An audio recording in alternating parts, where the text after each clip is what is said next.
Yeah, see, I think I lost your audio. I don't know why it's doing it when it goes live. Yeah, see, I think I lost your audio. I don't know why it's doing it. Can you hear me?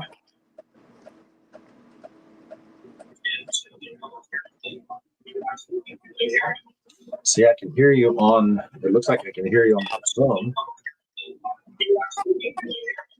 See, that's going to be a pain in the neck. I don't know why it's doing this.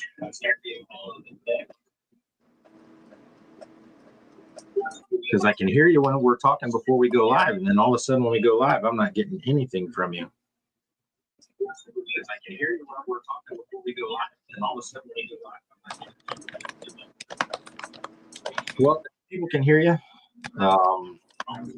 I'll listen in on my phone and try to keep the feedback down as much as I can. Are you getting a lot of feedback on your end? Can you hear my feedback on my phone? A little bit. If you have an earpiece, you can put an earpiece in it.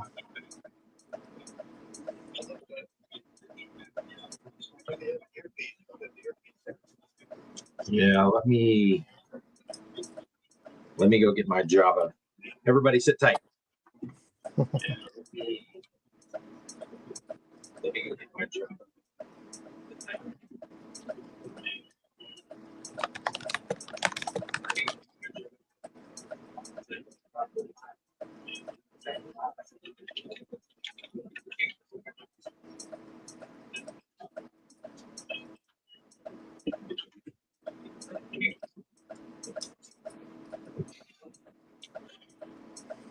All right. Make sure your audio source on Streamlabs says monitor and output.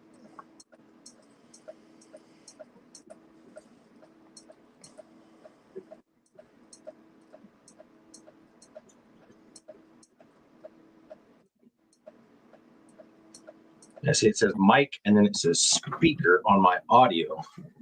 I got echo cancellation. I'm just not. The guest audio source should be monitor and output. Yeah, I don't know what it is. I can hear you on my earpiece here, so.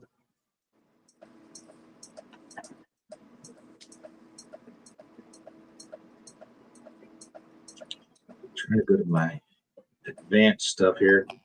Folks, I'm sorry that this is happening. I don't know why it is doing this. Output device.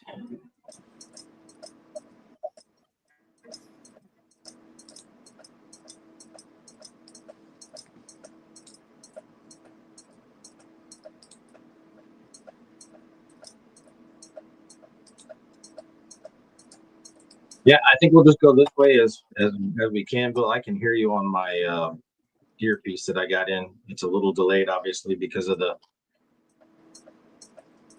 show's delay on internet, but we'll do it anyway. So anyway, folks that are here with us, again, we're here with Bill Moore, candidate for Orange County Sheriff in Florida here. And so want to talk to Bill tonight a little bit about who he is and what his platform is and some of the issues that he sees in Orange County and why, for the love of God, he wants to be the sheriff of Orange County. So, Bill, why don't you introduce yourself to the folks? Tell them a little bit about who you are, where you come from, and we'll get into the rest of it here in a bit. All righty. Well, thanks for having me on. And, I was born and raised here in Orange County. This has been my home since I was born, and went to local schools. I went to Conway Junior High, Lancaster Elementary, Conway Junior High, Oak Ridge. The line for Boone was my backyard when I was growing up. And then I went to college here, started college, put myself through the police academy. And while I was waiting to get hired, I started college, and then lo and behold, I got hired in October. So college was put on the back burner, became a police officer. I spent 5 years on the road in patrol, and during that time, I became an FTO. I don't know, about the 3-year mark, trained a few people. Was active during the World Cup when it came here the first time around. But then I was a detective in economic crimes. I had a lot of firsts as an economic crime detective. I sold myself to get that position, and I encourage every deputy sheriff and anyone in law enforcement to keep your skill sets up. And that is how you sell yourself to get into these specialized positions. My skill set was in computers. Uh, so I went into the economic crime unit and I did computer related crime. I did the first eBay search warrant here in Orange County, where eBay fraud was just coming along and coming alive, so to speak. And then PayPal, we had a PayPal case, worked on that. And then we had check counterfeiters, and we started hunting down VersaCheck counterfeits. And I created, along with another coworker, we started the computer forensic laboratory, and we started doing computer forensics. Then 9/11 happened, and then I got transferred over to the Metropolitan Bureau of Investigation to take over the wiretap center and to manage the wiretap center, which is operating on IBM OS2, which is a command prompt type system. And you had to know commands, DOS commands, in order to get that thing up and running. So during that 12 years, I was on the major crimes that were in here in Orange County, participated in a lot of those, and a lot of drug trafficking organization wiretaps. I've authored wiretap orders. I've authored PIN register orders. I know what it takes to get a wiretap. I was the only agent at the Metropolitan Bureau of Investigation that was authorized to declare an emergency wiretap. And you have to go through special training to get that authorization, and usually only command staff and high incident risk commander and everything else, they have that authority. But there was a need for that. I utilized it a couple times, and there's a big burden with that. You have to make sure that there's probable cause enough to get a wiretap, because if the judge or the state attorney doesn't sign it, and I was already up on an emergency wiretap, guess who gets in trouble? Me, both criminally and civilly. So I've had people come to me, even command staff, hey, we need to go up on this line like now. I'm like, doesn't meet the criteria. I'm sorry. Sit down and write a wiretap affidavit. I'll help you, or a PIN register affidavit. I'll help you, and we'll get it done. So there was a few times that people were upset that I didn't, assert that authority, but I'm not putting my neck out on the line when I don't think there's enough there. And I told them, it's Sure. like, go to the deputy chief if you don't think I have it, or the chief of police. If they want to sign on the dotted line, let them. So I was there at NBI. I was a state attorney investigator, cut subpoenas for records and all what have you. And so then after that, went back to patrol, trained a little bit, and then I retired right as body cameras were coming online. It was just my planned exit. My planned exit was at 20 years. I stayed an extra 3 or 4 months, and then I was still a reserve police officer for about a year. And then I resigned from that position and entered politics, because I saw a need where law enforcement officers were not getting the raises they needed. For one, they weren't getting the materials or the resources that they needed, and really no one was raising the alarm. And I ran for county commissioner for District 3, and this is back in 2016. I had an incumbent at that time, but I told people in March of 2016 that there were only 3 major tourist destinations at that time that hadn't had a terrorist event. And New York, Paris, and Orlando. They were the top 3 at that time. Orlando was the only one that didn't have a terrorist event. And then we had the Pulse shooting, the tragic shooting in June of that same year. And it just, I was told by an administrator I needed to tone it down. Absolutely not. I'm not going to tone it down. I'm going to tell it like it is. And at that time, the Orlando Police Department was short officers, and the Orange County Sheriff's Office was short officers. Now, fast forward to today, we're in the same boat, and it's Right. even worse.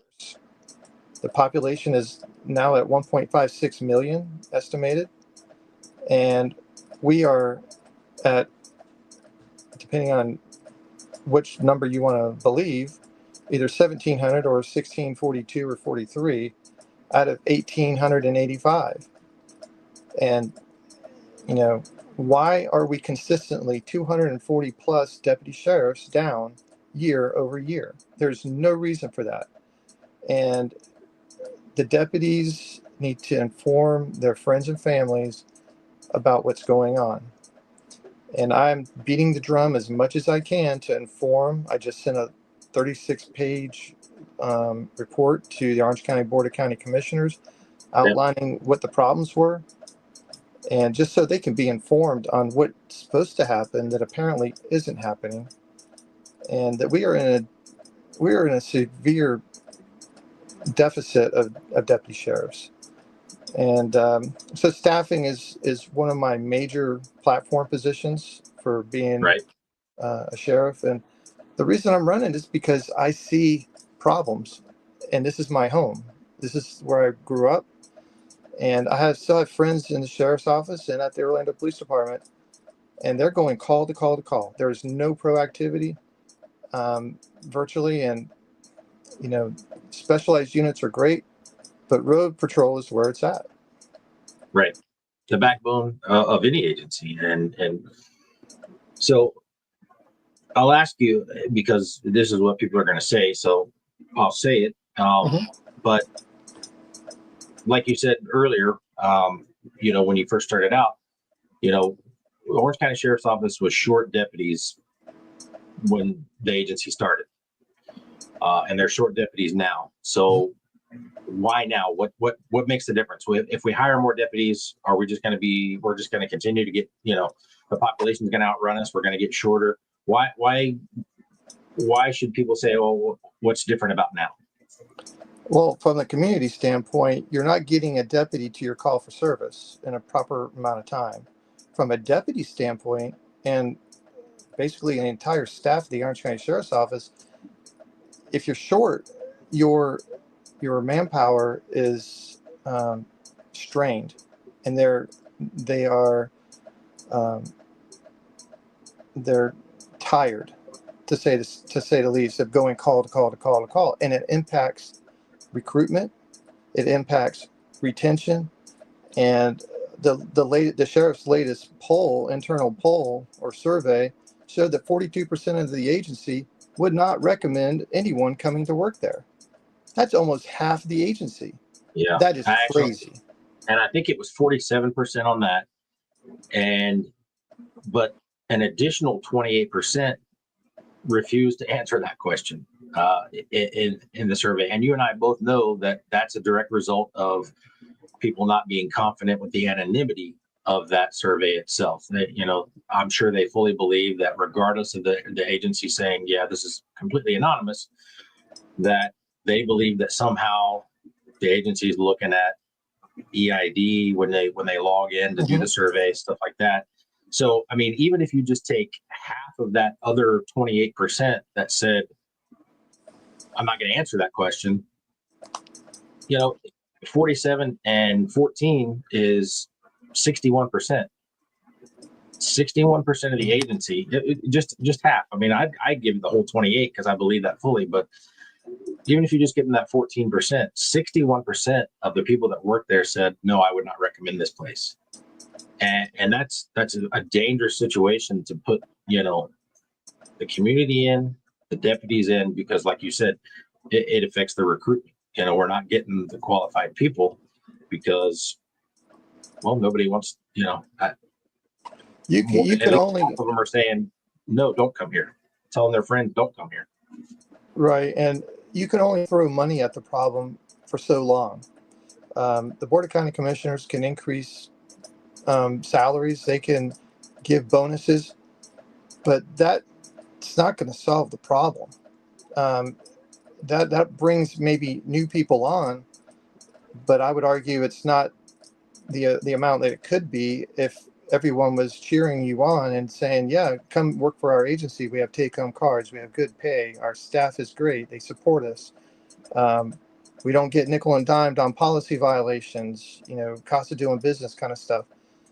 And, the retention issue is a component of this because you're losing experienced deputy sheriffs, experienced supervisors. And, you have to look at, and this is why I told the county commission, not only are you hiring X number of deputies, but in the same month or in the same quarter, how many retired? How many got terminated? How many decided this isn't for them? What is your net result on deputies coming on board? And I'm venture to say it's not the 30 that he's touting, this last class coming through. Right. So there's a lot of things in the administration aspect that's going to change when I'm sheriff. It's got to, and it will. Sure. And another thing that they asked in that survey was, over the course of your career, do you become more positive or more negative about working in the sheriff's office? And I thought it was funny. It's amusing because you can make numbers say whatever you want to say. And they said 60% of the people who took the survey said that they have a more positive feeling over the course of their years. However, the largest group that responded that way was the deputies who are between 1 and 10 years on the agency. Those people have, at the Orange County Sheriff's Office, have seen the largest increase in raises over the course of their career. Just the last 2 contracts at the Sheriff's Office is that group. And, and if you look at the agency right now, they're so young that's the largest group. But the guys that are 11 to 25 years, that's the 40% that's saying, yeah, it's not so great after the money. And those are the guys, the first 10 years of your career, you're still that John Wayne, you still got a lot of that, you're full of vinegar and what they say. And so there comes a point where these guys are, like you said, there's discipline issues and things that go on, that they're being nickel and dimed on. And that's one of the issues that you and I have talked about before, is just the inconsistent discipline within the agency. And so where do you go from there? I mean, they took a lot of stuff away from supervisors, as far as handling issues, and everything became a tracking number and everything became an investigation. And I, for certain people. Right. And if you look at that, and I think you and I have talked about it, where, the investigations are over. So I don't regret or feel bad talking about them. You have a deputy sheriff who used an alleged racial term, got 160 hours off. Then you have 2 supervisors that use an actual racial term, an actual word, and both of them received less than 80 hours. They were allowed to transfer one of them to a unit that he wanted to go to. And then you have an agency that says, well, we hold our supervisors to a higher standard. Yeah, as long as they're not SWAT and they're not one of the boys. And so, I mean, what do you think about that? I mean, where do you stand on that kind of stuff? The cronyism is going to stop. I was the officer representative for the Fraternal Order of Police on the union side of things. And I know how internal investigations are supposed to be done. I know how they try to shortcut investigations. And I mean, the prime example, and I don't want to beat up on SWAT, they do a great job, but the SWAT investigation that made the news showed that there were 2 investigations done. One that found that there was criminal conduct, a battery occurred, and the other one completely nullified any kind of criminal charge, that there was no intent. Let me just say this. When you have 2 official records, that's a problem. When you have the same sergeant notarizing those documents at the bottom as an official document, that's a problem. Sure. So when you look at the final report that was done, I think it was a lieutenant. If you look at what was written, it was as if those were his own words. Right. That's a problem. When you Right. copy and paste someone else's investigation, you are supposed to indent. When you do a search warrant and you have a co-affiant, and the co-affiant is providing testimony in a search warrant, you indent that co-affiant's testimony to set it off from your own. This is 101 type stuff. And this is how internal affairs over there is screwing up.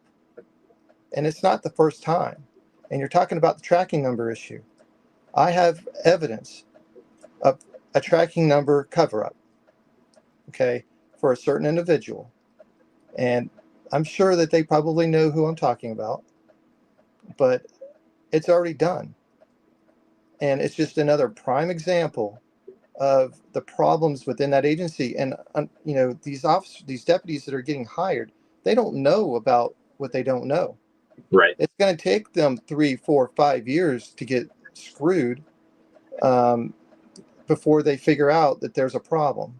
And things aren't as hunky-dory as they seem to be. They're also probably minding their P's and Q's and making sure they're following policy. But as you do more and more police work and you patrol the more aggressive neighborhoods, and you go after the bad guys more and more often, you're going to get complained on.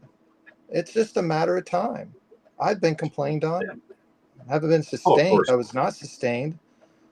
But I even had one unfounded. But, you know, you have to go into this profession with a positive mindset that you're going to do what you need to do and you're going to do it right.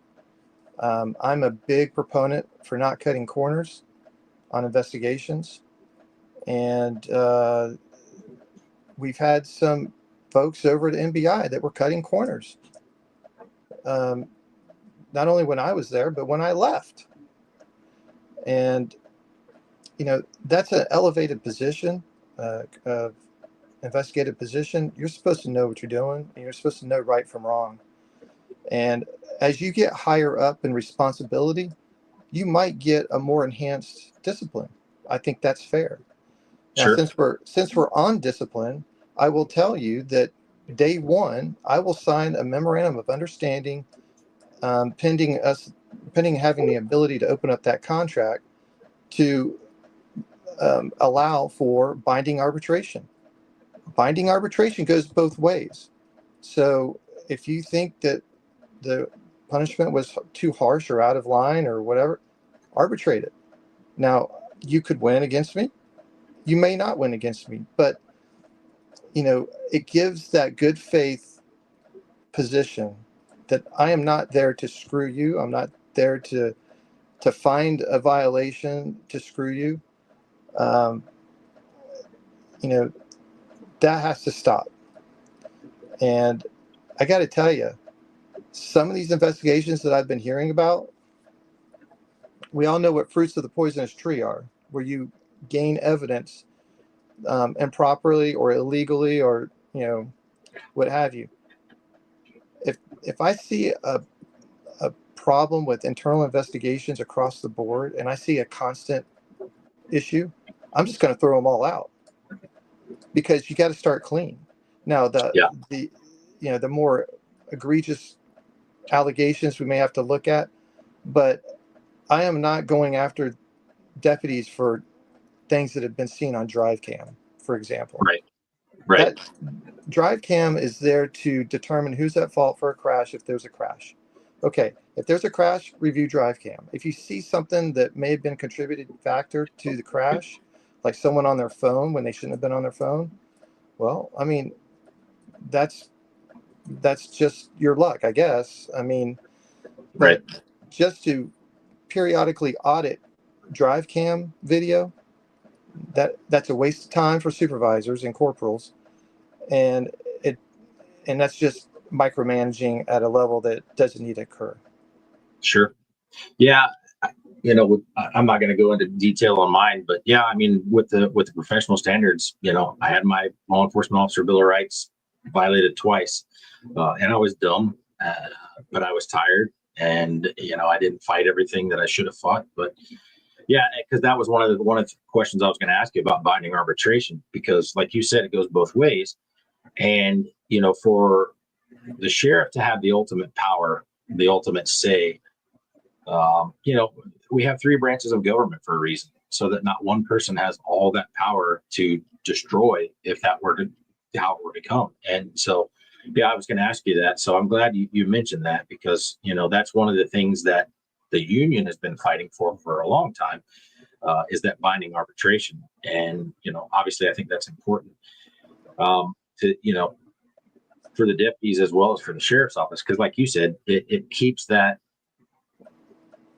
I'm after you mentality at bay, and for so long right now at the sheriff's office, that's been a problem.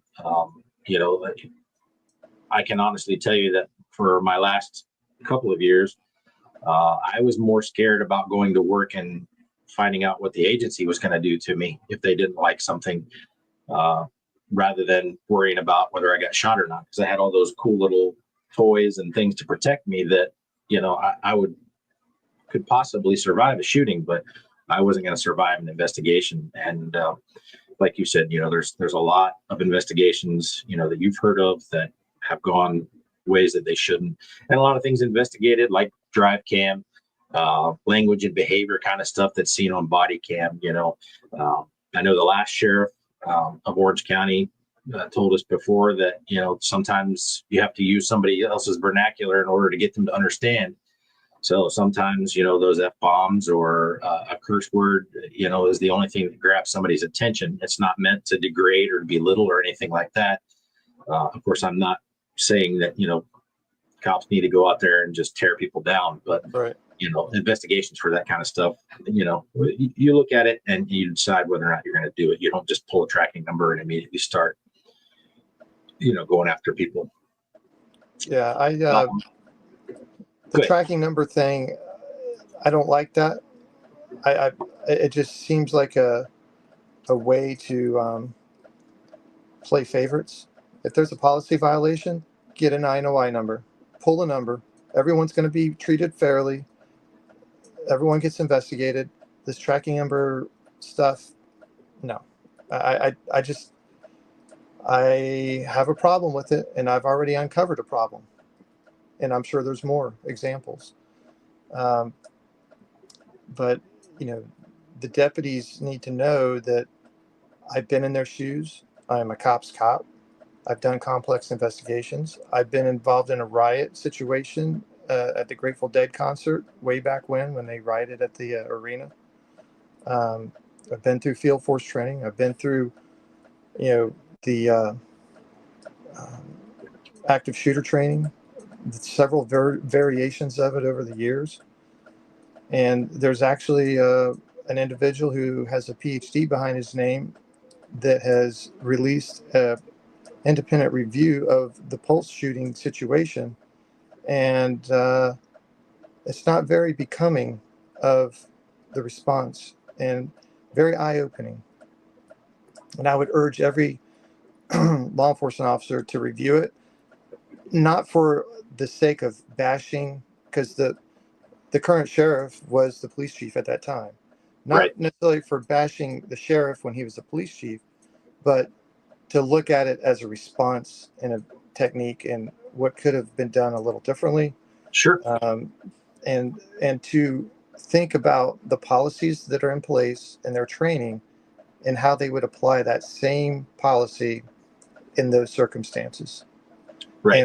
And I've said that a couple of times. If I don't, when I get on here and I talk about, things that I've seen or things that have happened to me, I don't critique to bash, to just critique, but I think that we have to improve what we do. We critique it because we want to be better. We want to make it better the next time, so that what happened doesn't happen the next time. And so, yeah, I agree with you. People need to do their research, because there's a lot of information out there that people just don't know about. And, when it comes to voting, for someone for sheriff, just to step into a voting booth and, just check a box because you recognize his name. you know, we saw what almost happened with Daryl Shepard several years ago, 2 elections ago. You know, he was a community name. People recognized it, and he almost won. You know, so if you just going in there and checking off a box because you recognize a name, you know, you got to do your research about these people. You know, I expect people to research you. I expect people to research John Mina or whoever decides to run for Orange County Sheriff as we approach it in 2028. One of the things that I like what you said, and because we talked about the shortage of deputies, and you know, we had a news article not too long ago, or on Channel 9, I think it was, where they talked about response times of the Orange County Sheriff's Office and how the response times were, you know, greater than what they were being told.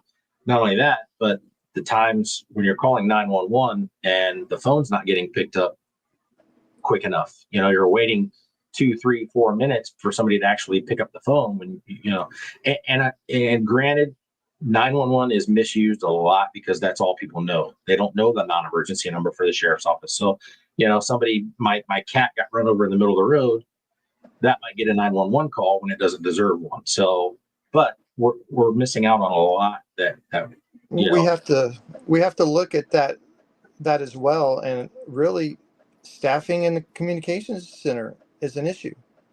There, it's a toxic work environment over there, from what I understand. We've Yeah. got to fix it, and no one wants to go work No. for a toxic manager. And you know, that 911 issue has been a lingering problem for over 4 years now. Right. And this is like the third update on the news story circuit on them not on the sheriff's office not being in compliance with Florida law on Right. how often they need to be answering those phone calls. That will be that'll be one of the top priorities. I mean, you know, I think when people see a new sheriff come in, um, you'll see the floodgates open, and people will want to apply. Yeah, because honestly, I can tell you, you know, I wasn't shocked by that survey because I'm a victim of that survey, and that's all I'll say. You know, I'm not wearing that like a badge of honor or anything, but you know, both the comm center and operations very toxic right now. You know, there's a lot of people that, you know, I still talk to plenty of people. I have plenty of sources inside the agency, if you will, that I still talk to about certain things. But you know, when it comes down, I mean, and you talked about this also. You know, people are leaving, going somewhere else. One example, and even though it's on the civilian side, but we've lost at the Orange County Sheriff's Office. They have lost some very talented crime scene investigators, people that were like tops in their field. You know, when they graduated, they don't pay them enough, and they walk away. So things are getting better on the pay side of it, but you know, the toxic management, especially, and we talked about the survey. You know, I spoke to somebody who had direct knowledge of the answers in the survey, and there were specific managers and supervisors named in that, you know, in people's responses, you know, and so when you're getting responses and a specific person is mentioned, not just my manager sucks, but this person does this, this, this, and this. And here we are after that survey, what, 2, 3 months, 2 months? Yeah, the results came Maybe out about what, 2 or 3 weeks ago. Yeah. So I haven't heard of anybody, you know, getting moved around, getting talked to, you know, and so a lot of promotions around there have gone the way of checkoff boxes, and not necessarily the people that deserve the promotions or have worked for them and deserve, you know, because of the work that they do. And so, and there again, it impacts our community, and right. The community is the one that suffers along with the deputies and the civilian employees. And you have to rectify it at the sheriff's office and simultaneously do it for the citizens, for the residents of Orange County. You know, when you do a public records request, you submit your public records request and you only get to see what you've submitted. wait a minute. Where's this transparency that the sheriff keeps talking about when I can't see what a news station may have requested? It might be the same information that I was wondering about, but hey, maybe I'm getting charged. Maybe the other resident's getting charged 20, $30 for the same information. That's not cool. Um, you know, if there's a public records request submitted, the responses to those public records requests should be available for everyone to see, Sure. for everyone to download, and not for requiring someone to ask that specific question to get that specific result. Because if you Right. don't ask a question the right way, you're not going to get the data that you're probably looking for. They're not going to be overly helpful. Yeah. In some instances. So, um, that's one of my big transparency things on my platform, is to let the community know what's going on. Uh, how many times you've been on Facebook and you see a thing, why is the sheriff's office helicopter up? And people go and try to figure out why the sheriff helicopter is up in the air. And they go to the calls holding screen. Well, that's delayed by 15 minutes if it's even working. And, you know, I get the delay, but if there is an active in progress crime, I think it should be highlighted. I think the description should be put out either on the internet or maybe even in the application that they have for the public to download, to push out notifications with a last seen wearing, direction of travel, and what kind of crime, and stay inside or not stay inside, be alert. The community wants to know that, and they're withholding that information because they don't want people to get those push notifications as often as the crimes actually occur. And see, that's a real tell. If you're getting push notifications that, hey, another burglary happened, hey, another robbery happened, another shooting happened right around the corner, that's not going to give people the warm and fuzzies, and they're not going to Right. believe the sheriff when he's saying, oh, crime is down. No. Yeah. And unfortunately, for quite some time now, it used to be called Uniform Crime Report, and some agencies still use that. I think the sheriff's office is using something new, but They don't match. you know, The stats no, don't numbers are match up. numbers are fudged. I mean, there's certain crimes that they don't want reported, as well. Maybe it's reported as a theft rather than a burglary, because, well, if somebody thinks that somebody's breaking into cars or houses, that's whole lot more different than, oh, well, somebody just grabbed something off the counter or grabbed something off your seat or your car or something. So yeah, the numbers are not accurate, and that's a big problem, because like you said, there are too many people on television today that are saying, oh, crime is down, crime is down, crime is down. Okay, but I'm watching the news and that's not the case. It's all in how you document the crime. And for people that are watching that aren't in law enforcement, let me give you a little nuance on what happened at the Orlando Police Department. We had paperless automated computer entry, PACE, where officers would call in a report. Someone would type it in on the other side of the phone. You're basically dictating the report. Well, what had happened is the stats started going up for burglary. Well, they started classifying stolen tags from carports as petty theft. Well, when you enter someone's property and you go between the curtilage or even in the plane of a carport, even that far up, you're breaking the plane. That's burglary.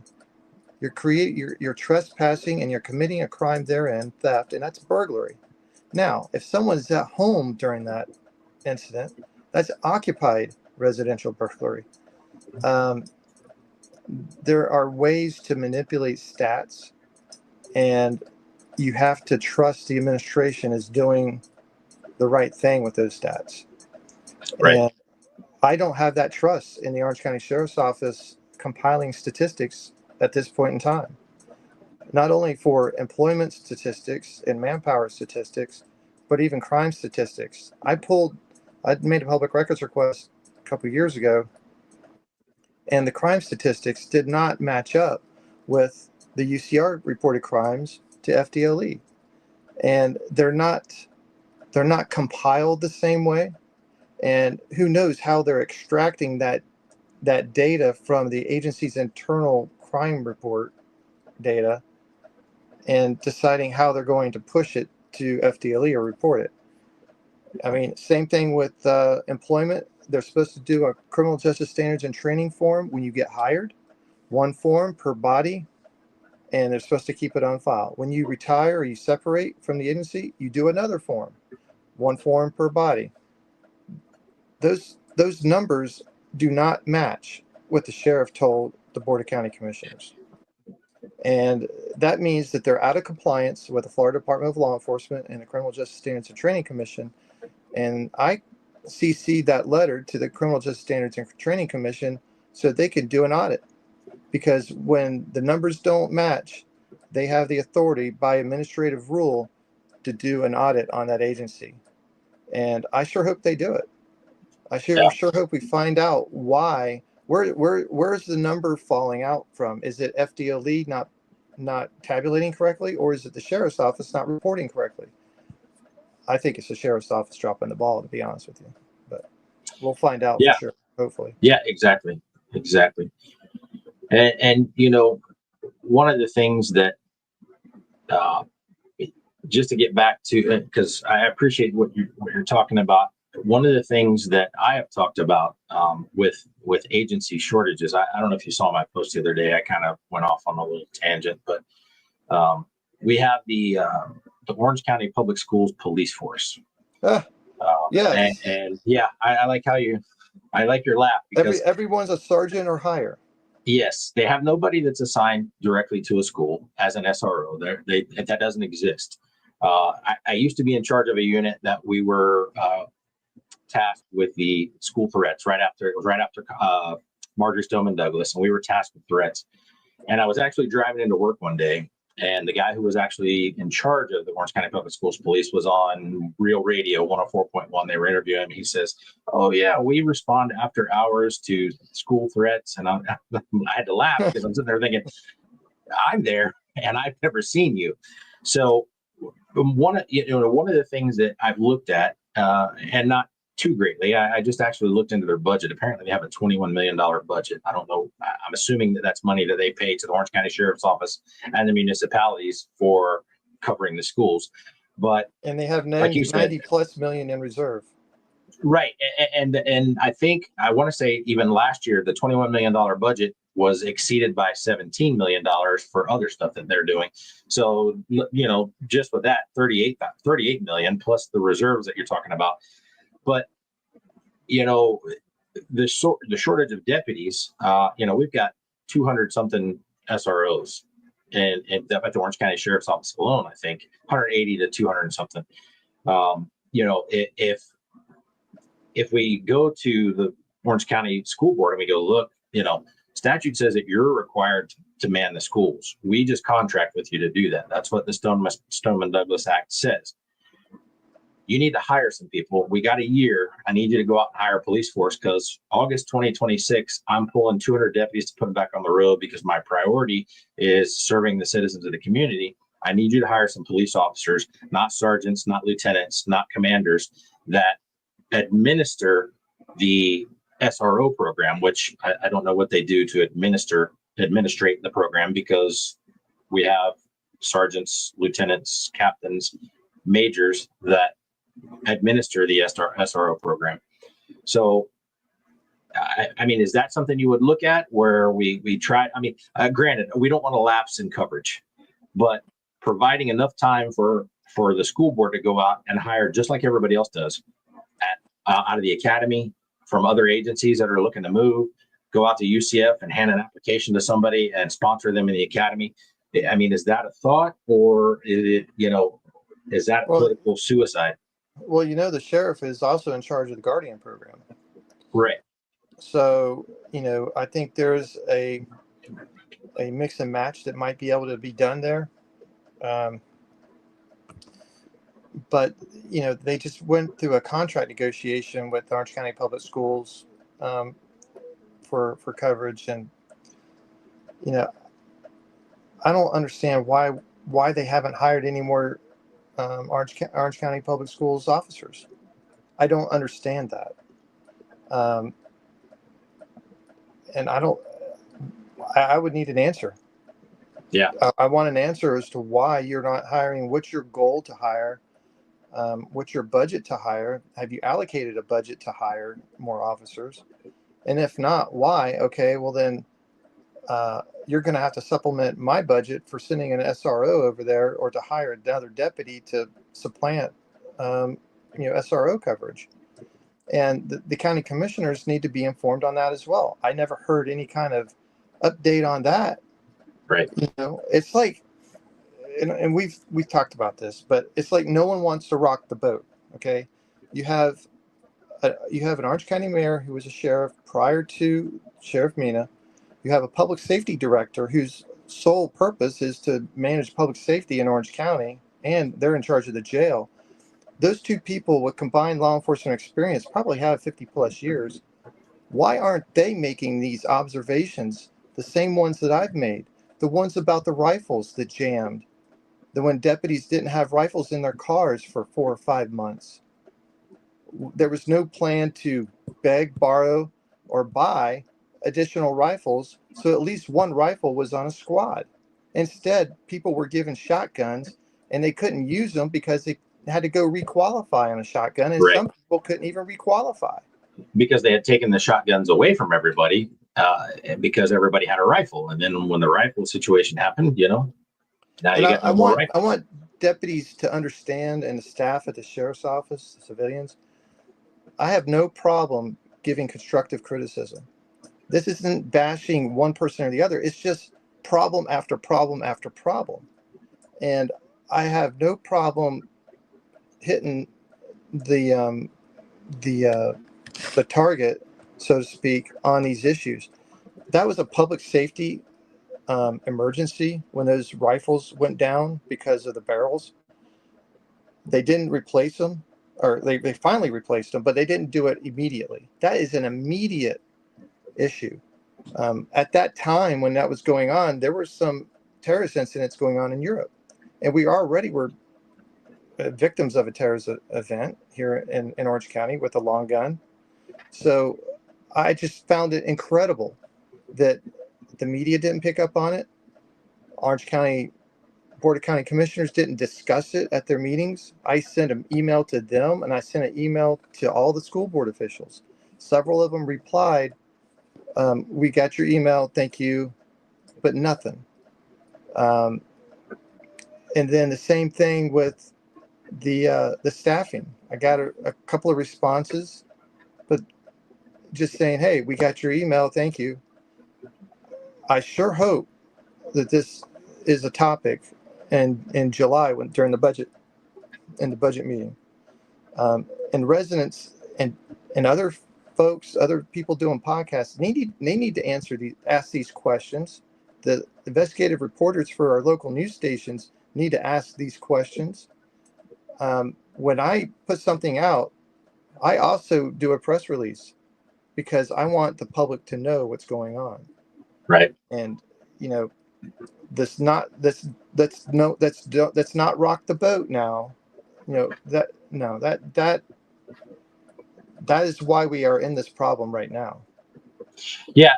And I was kind of disappointed with some of the questions, or that the lack of some of the questions in the survey, because, a couple of things that I know are important to to the deputies, not the staff, the deputies, is feeling like the agency is going to have your back. And I know that obviously the answer kind of lies in the question of the 47% who wouldn't recommend the agency. That's important for them to know that when they go out there that, for instance, we had an incident during the riots in 2020 during George Floyd, where the guys who worked for me actually busted the window out of a car, who rolled it up on a deputy's arm, and dragged her out of the car. And the first words out of the sheriff's mouth in the media were, "It's concerning." It was by policy. It was by statute. There's nothing that those guys did wrong. And fortunately, I had a major who called me on the phone, met me right outside the front doors, and said, "Hey, you did the right thing. We're behind you 100%." But the conflicting message there, and you've talked about that, about the message that's being sent. And the other thing is morale, and people may not think that morale affects them, meaning the citizenry, but it does. And at least with the previous sheriff, the previous sheriff was confronted with morale, and he said, "Morale is not my problem." And although I think it is, at least we had an answer from him. I have it on good authority that a lieutenant went and sat down with the current sheriff and had a conversation about morale, and the answer was there is no morale problem. Well, I'd much rather have the other answer of it's not my problem than to be so blind to think that there isn't a problem. That's because they're at least taking with the guy who photos with says it's not everyone, my and problem, everyone's smiling. yeah, at least the guy that says it's not my problem. Okay, well, let's find out whose problem it is, because we got to figure this out. And the reason I say that is because, when you have deputies with morale, I put out that we were having this conversation with you, and someone sent me a message and said, "Yeah, this is going to be a hard road to hoe. I don't think he has a chance to beat Mina." And I said, "Well, the thing is, we have to get the message out there. We have to let people know what's going on and within the agency itself." Mm-hmm. And as far as and one of his answers to me was, "Well, deputies, most of the young deputies don't have a problem because they're making lots of money now to do nothing and go home." And you talked about the fact that there's not a lot of proactive activity, and that's been since 2020 and COVID, since we were told, "Hey, let's not make a lot of waves here. Let's not make a lot of citizen contact." So morale directly affects the deputies, which directly affects the citizens. Because if you have deputies that don't want to go to work every day, and they're sitting in a parking lot or behind a Target somewhere so that nobody can see them, and they're just sitting there for, out of an 11 and a half hour shift, they're sitting there for 7 hours, because the other 4 hours, they're answering burglary calls and taking reports and stuff like that, and they're not patrolling neighborhoods. And like I described the other day, because we had a sheriff here in the state of Florida that said the warrior mentality is gone, that policing with a warrior mentality should be deleted, should be gone. And I said, that's direct. That's, in my opinion, that's why exactly we are where we are, because the warrior mentality has been told, "Hey, you don't want to do this." And we're fighting a war out there. And I'm not saying that we go out there and violate people's rights, but people don't understand that the morale at the agency directly affects the agency, and it affects how police work is done, because people don't want to go to work, so they're not going to work. And having a pizza party and telling everybody you're doing a great job and ordering pizza for them is not, and like you said, giving them a raise every couple of years is not how you motivate people. Right. And coming down, all that comes down from the top.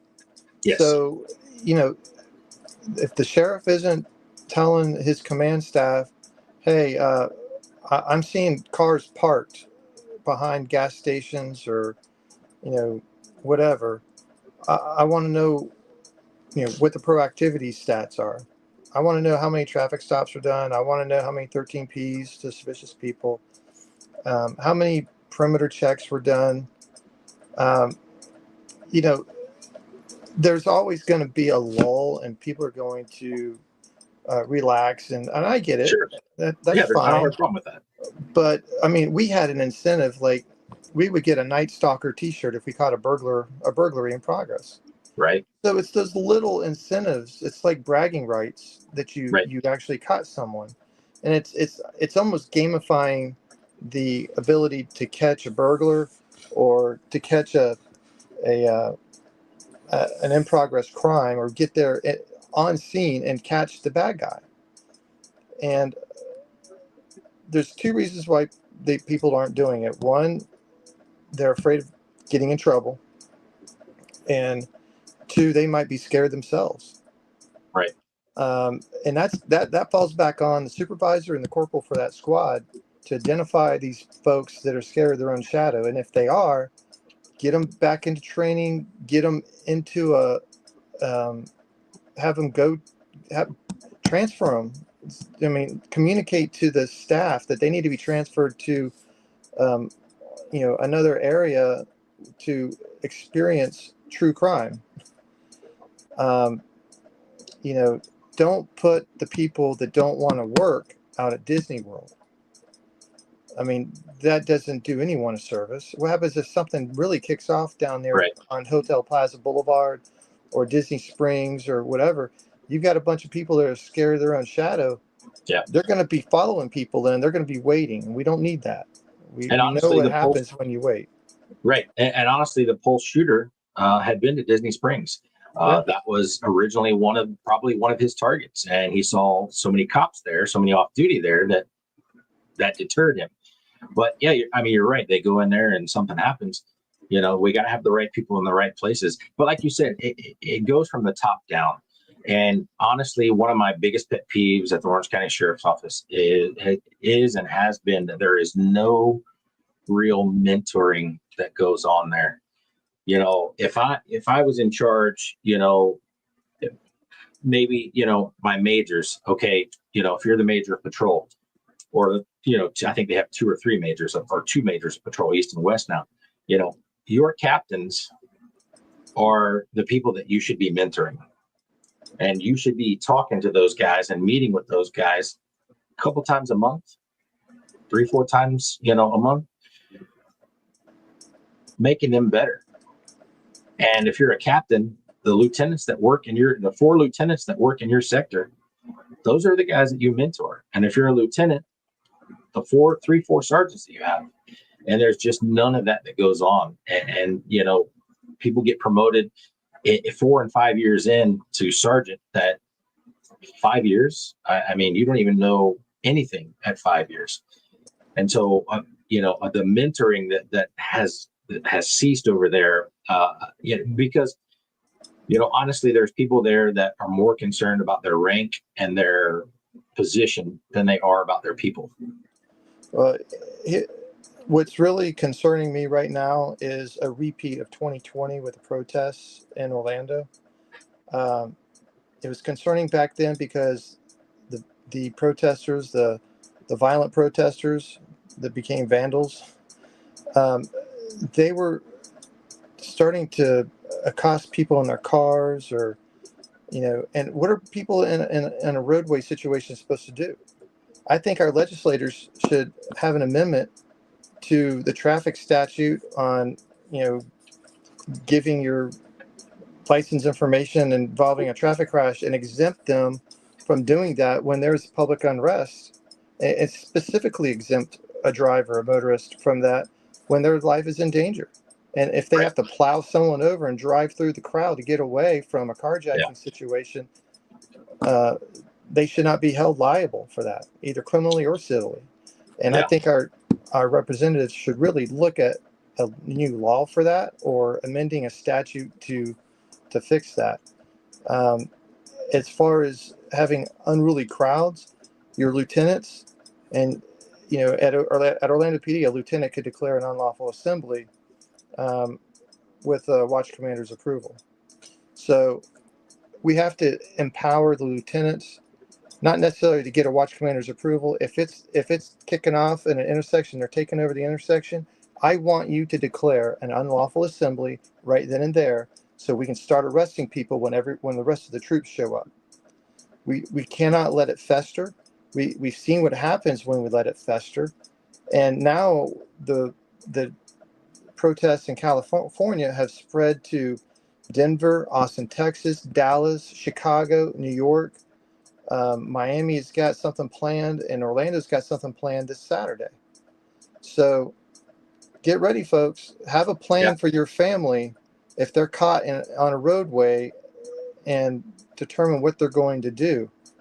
Are they going to try to flee and back up and go out the other way? That's an option, but that might not be an option if there's other traffic in front of you, if you're the lead car. So we've already seen some stuff over in Tampa that's kicked off. As far as protesters go, the only thing I liked about that was that the MAGA folks showed up to counteract that thing. Well, that could But be a problem. I mean, yeah, the sheriff needs to come out right now yeah, and make a statement. We are yes, not because going it is to coming. allow, intersection takeovers, either by vehicle or by people. And if you do it, we're going to take you to jail. If you do it Yeah, on a bridge or a highway, you're impacting our critical infrastructure, and you're going to right. get charged. And we're going to work with the federal government and U.S. Attorney's Office to charge you for for interfering with interstate commerce or whatever federal charge we can apply. Um, People don't realize what they're doing is they're impeding commerce. Right. You can't do that, Right. especially on an interstate or a highway.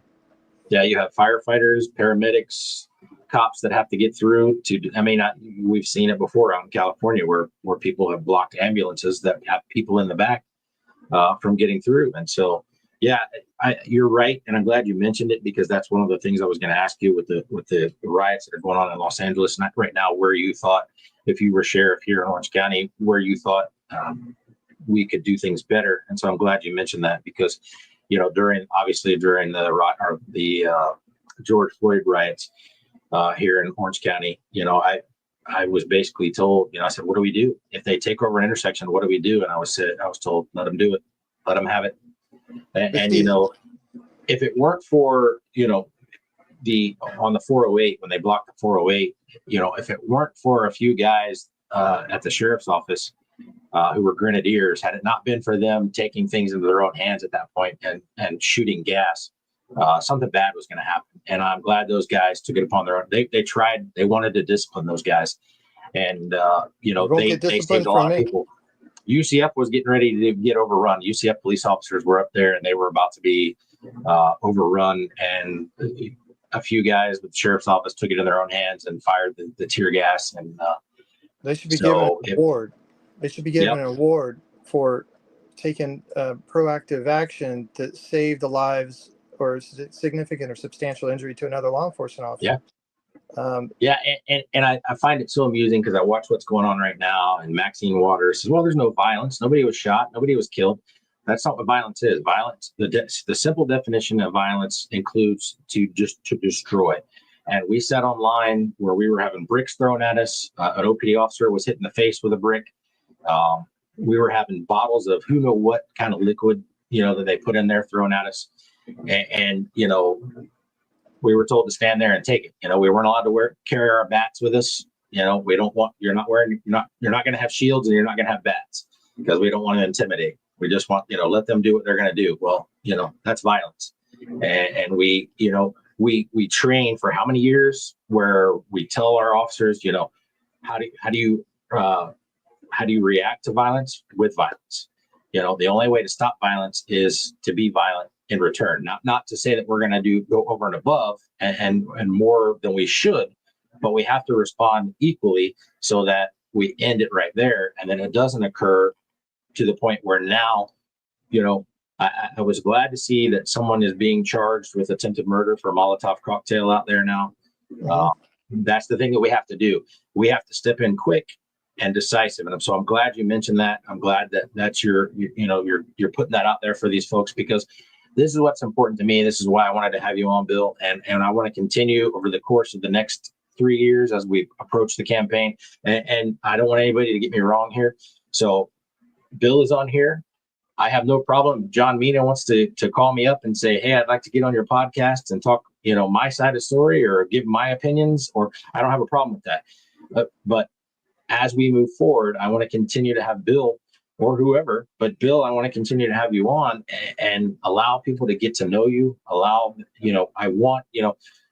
Here's what I want from you, Bill. As we move forward, as you see things, and you get a hankering to talk about something, an itch that says, hey, this is something that I want to get out there, give me a text, give me a call, and we'll get you on because we have to be critical because we have to improve. I'm not saying we're going to get on here and bash. I'm not saying we're going to get on here and run roughshod, but we have to put the information out there and let people see what's out there, do their own research, and because again, name recognition obviously important, and so the more that we can get your name out there, I think the better for everybody involved, because people can look into you, people can research you, people can put a name with a face, and so that's important to me. So I'm glad that you mentioned what you have, because um, people need to know, and because we've had a couple of people comment. I don't know if you can see the comments that people have made. I can't. I actually, you know what? When we came back on, I didn't throw them up there, but and I don't know, but we've only had a couple of people comment, and I'm going to assume that because we have a lot more viewers than we have comments, that a lot of them work for the Orange County Sheriff's Office, and they would rather watch and not be known. And I told everybody I was not going to blast out names if anybody wanted to comment or ask you a question or something like that. Right. Because I know how retaliatory that agency is, and they don't like people bucking the system. They don't like information getting out there. In fact, I'm relatively certain that the several things that we've talked about prior to tonight, that threats have been made. If you release it, if we find out that you gave somebody information, if we find out that you sent this information, things are going to happen to you. Well, And, deputies and civilians, if civilian staff, if you have an issue, you can email me in confidence, bill@moreforsheriff.com. You can learn more about me at moreforsheriff.com and what my top priorities are. And the goal here is to make the agency a great place to work. Again, um, there's room for improvement, and I think I've shed some light on some of the areas that I'm aware of. I also know about the vehicle issue. We're going to fix it all. Uh, we're going to have a new command staff. We're not going to have the same folks in charge that are in charge now, because let's be honest, they're part of the problem. They are creating the same issues, whether they realize it or not, unless they come out and run for sheriff and start exposing some stuff to right. clear the air. But they're not going to do it while they're employed. Yeah. And just remember that I'm the one that's trying to expose everything, to show everyone what the problems are and to fix them. I know where the problems are, and I know how to fix them. Yeah. And that's, that's been, I've had that on the podcast before, where I've talked about, and not only that, but I've had personal conversations with folks that have called me about some stuff. And I said, look, there are too many people. Now, there are some good people in that command staff, but they're not talking. And that's my problem, is that if you stand idly by and watch all of this stuff happen, and I know of a couple that have been spanked and moved around, and I do as well, got back in line. But if you stand idly by and protect yourself, I get it. I may not agree with it, but I understand it. But the people that work for you, they'll remember that. They know that you're not standing up for them. They know that you're not protecting them. And that's the unfortunate thing. And that's what I think needs to return. Because I will tell you, Bill, 47% of the people, and if we give that half, 61% of the people don't recommend the Orange County Sheriff's Office to work. I can assure you that in the 1990s, the late 90s, the early 2000s, that number of people that don't recommend the sheriff's office to work for would have been in the low numbers. That they would have been in the teens to the late 20s, early 30 numbers, maybe 70% to 80% of that agency would have said, absolutely, you need to come work for us. And that's what saddens me the most, is to see where it has come from in the last 25, 26 years. And when I say that the command staff will change, it's going to be coming from the Orange County Sheriff's Office. I do not plan on bringing someone in from another agency there. My goal is to empower and get people to work together. And the way you're going to do that is bringing people up from the ranks that are qualified and on merit. This, the 30-30 pledge. 30 by 30, yep. Well, the new Supreme Court ruling may just wipe that completely out on discrimination aspects. Right. So I think that'll probably be a topic at the budget hearing, because it's been on every slide for the last 4 or 5 years that they're going to do 30-30. Now, I don't have a problem um, if the person happens to be a female, great. Right. But I'm not going to place someone in a position just because you're a female. Right. Yeah, and we talked about that a couple of weeks ago, where they say, okay, well, the reason is because they're less likely to use force or use excessive force, and I said, well, police officers do not determine the level of force that's used. The bad guy determines the level of force that's used. You create the force issue. I respond to the force issue. Whether I use this level of force or this level of force. Now, I'm not saying that it doesn't occur. There's excessive force, absolutely, but to say that is the premise behind, well, we want more females because they're going to use less force. That I said, here's one of two things is going to happen. The officer's going to get hurt if it's a female, because she's made this position because she's a female and because she's going to use less force. Either she's going to get hurt by the guy who creates the force, or she's going to have to kill the guy who creates the force because she's not prepared, because she was chosen for this job because she was a female. I agree with you, plenty of females out there that are capable of doing their job on merit. They are capable of, they're hardworking, and they deserve positions. I don't have a problem with that. But you're right, 30-by-30 is a DEI, it's a literal poison, and it's meant to, it's a way of saying defund the police without saying defund the police. It's creating a new culture, a new atmosphere that creates. Well, you're not applying the standard across the board. Right. If you're solely doing that for the female stat, and we will never know that, because that's probably an unwritten rule, and it's just understood. But I can tell you, deputies and civilian staff at the sheriff's office, you will get a fair shake with me. You will be recognized, and you will be promoted based on merit, and we will make sure that those who are doing well get promoted, and are leaders. I don't want a supervisor just checking boxes. Oh, 5, excellent, 5, excellent, 5, excellent. No, you're going to do your supervisor evaluations. I don't want corporals doing them. I want sergeants doing them. Corporals can assist in supervisory notes or gathering them or whatever, but I want the supervisor with the stripes to do the performance evaluations, and they have to be done every year, right, or whenever someone moves, because there's no other way to accurately assess. And if we're not doing that, and I suspect it's probably all over the place, there's ways to fix it. We have computer systems, we have AI that can monitor stuff. I mean, there's a whole. I'm a technology guy. I keep up with technology, and I will implement and have technology implemented for efficiency and to get things done. And for as far as call taking for over with calls, if it's a burglary to a home, we'll have someone do the report online, send a field services officer to do latent prints if there's any. If it's after hours, then a deputy, but it's going to be a prioritized call. It's not going to be a high priority to get out there. Right.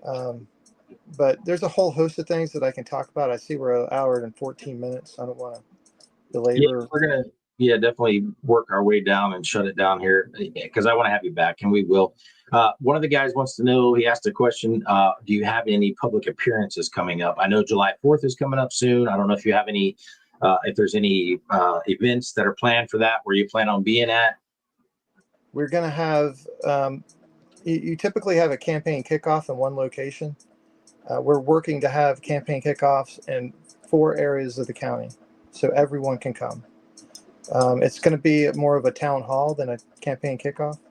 Gotcha. But people can go to the website. Once we secure these locations, we'll be letting everyone know. And I would suspect in July, late June, July, we'll be having some. Okay. And yeah. Good to know. So yeah, guys, and make sure it's moreforsheriff.com Mhm. and go over there. You can learn more about Bill, learn more about his platform, see some of the issues, see some of the things that he's posted on there. And can you make a donation on that site as well? You can. Okay. All right. So you can go to And that site and make a donation to the campaign as well. And that's important, guys. You know, that's an important part of the process of running for sheriff is getting on the ballot. And that's part of the campaign, you know, the donations and stuff like that is making sure we get Bill on the ballot. And again, you know, inform yourselves, you know, the don't latest press just, release is up there along with the letter okay. that I I was going to sent ask about to that. Yeah. the county commission. So Good. please read that. There's also some other information up there. If you have any questions, shoot me an email. Yeah. If And honestly, like Bill said, guys, you know, we were told early on about how transparent this administration was going to be. And, yeah, I haven't seen any of that. I really haven't. You know, they get out videos for officer involved shootings and stuff like that on the you know on the regular when they have to, or how they you know when they have to go about that. But you know when you talk about some of the issues that are going on that you see raised in the news, and you know we talked about the immigration. You and I talked about their immigration policy when it first came out, how they weren't going to assist, and now they are. You know, that simply could have been handled by a press conference, and we didn't see anything. well, You know, we got a couple he of had a emails. press he had a press conference, but what he said on the March 6th press conference was, well, the federal immigration enforcement is a federal issue, and Right, it's not our problem.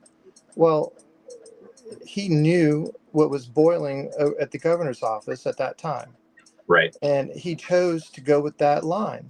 right, And you cannot straddle the fence on that. If you're completely honest with people, what you should have said is, hey, there's a state law that requires us to um, assist federal law enforcement and immigration enforcement. I have no control over not complying with that law. Otherwise, I will get removed from office. And in fact, the Broward County Sheriff is, or is it Hillsborough? I can't remember which one. Anyway, the Attorney General told him, either you start helping federal law enforcement, or we will remove you as sheriff. Signing that 284G agreement is not enough. You have to yeah. I think act. that was Broward, and he's the one that just came out in to back And his three backing his deputies. Yeah. the detention deputies. And then he turned around and said this, and the governor's office let him know in no uncertain terms that we might decide to remove you if you don't do this. Yeah. I So mean, and folks in Orange County, they need to understand that whether it's me or Sheriff Mina, we have to follow the law. And right, if we don't, we get removed. And then where are you going to be? You're going to have someone getting appointed into that position that will do it anyway. right, So you'd rather have someone that you elect in office than not. right, Uh, but it's funny the differences between California and Florida. Florida has the law that we must comply, and California has the law that the sanctuary cities and the police chief and the sheriff, they don't have to assist federal right, law enforcement. Well, guess what? There's a thing in the Constitution called the Supremacy Clause, and you will assist. yeah. And if I you just saw don't, the Seattle, Washington chief of police came out today and said he's not assisting ICE with any of their issues up there. So sanctuary the, city though. no, we'll see what happens to them, because Yeah, this violence is starting to spread. It's starting to be a carbon copy of 2020. It took about 5 or 6 days before the riots started occurring in New York, and walking on the bridges in New York, and the takeover of the police station in Portland, Oregon. yeah, Uh, you know, there's indications that there's a big rally in Miami and Tampa and Orlando this Saturday. So yeah, I don't yeah. think it's It's going going to to be get interesting to better. see. I don't No, think and I but agree you with need to you. put people on notice right now what Yeah. your plans are. Yeah, and that was the thing, literally, and we'll kind of stop right here. But when because Derek Chauvin actually had a residence in West Orange County, and they put us online, Oh, in yeah, front of that residence, I remember that. and the majority. I mean, we're talking, after 10 o'clock at night, we're out there. So the majority of the folks that are working were, 1 to 3 year deputies that maybe had mobile field force one time. And, my question to the guy who was in charge of our emergency response team was, why are you guys do this every month? Why are you guys not out here online? And of course, it was the command staff that said that they wouldn't be because of the intimidation factor. So, Bill, I'm glad we had you on. I appreciate you being here, and I want to have you on some more. Like I said, give me a call and we'll throw you up here because um, I think it's important to get a lot of information out there. And I think it's important to talk about what's going on. Like I said, being critical to make things better is what it's about. And making things better at Orange County Sheriff's Office is what it's about. A And if, survey is too little too late. if anyone sees me out at Publix or me at the car wash, I've been stopped several times by deputies who are off duty, giving me an earful of what's really going on. Yeah. And, I'm coming to fix it. And I can only do it with your help, your family's help, your neighbors' help. And we have to get the word out. So, it's Moore for Sheriff, my last name, MOOREFOR, sheriff.com. And tell everyone to go there and to make a contribution, 5, 10, 15, 20, whatever. Every little bit helps. And we'll be seeing you out there. Fantastic, guys. Thanks for hanging out. For those of you who commented, thank you. For those of you who are watching, I appreciate you watching. If you have any questions, concerns, you have questions for Bill that you don't necessarily want to shoot to him, shoot me an email, a text at the bluetruthbourbonpodcast.com or gmail.com. And I'll get the questions over to Bill. We'll get them answered for you. I'm sure you can ask him questions. But thanks for watching, guys. Bill, if you want to hang out on here once I end it, we'll chat before I let you go. And so it'll run the outro and then just hang out for me. But guys, I appreciate you being here. If you make sure you like and subscribe on YouTube and keep my numbers going up. The more that I see you guys are liking the content, the more I get out there. So appreciate it. And I will see you next Wednesday unless something comes up that makes me mad. And then I'll get on here beforehand. So, Bill, thanks again. And I am sure everybody appreciates what you talked about tonight. So, All right, great.